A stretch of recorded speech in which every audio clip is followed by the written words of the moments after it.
जामखेड तालुक्यातील वंजारवाडी येथे सासरच्या छळाला कंटाळून एका विवाहितेने आपल्या 1.5 वर्षाच्या मुलासह विहिरीत उडी घेत आत्महत्या केल्याची धक्कादायक घटना उघडकीस आली आहे। या घटनेमुळे परिसरात मोठी खळबळ उडाली असून खर्डा पोलीस ठाण्यामध्ये 5 जणांविरुद्ध गुन्हा दाखल करण्यात आलाय।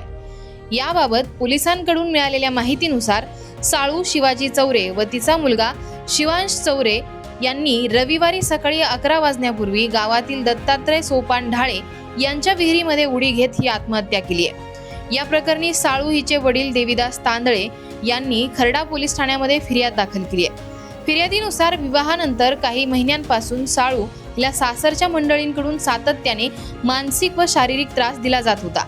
शेतीचं काम व घरातील काम जमत नसल्याचं कारण देत तिचा छळ, मारहाण व शिवीगाळ केली जात असल्याचा आरोप करण्यात आलाय। याच त्रासाला कंटाळून साळू हिने आपल्या चिमुकल्या मुलासह टोकाचं पाऊल उचलल्याचं फिर्यादीत नमूद करण्यात आलंय।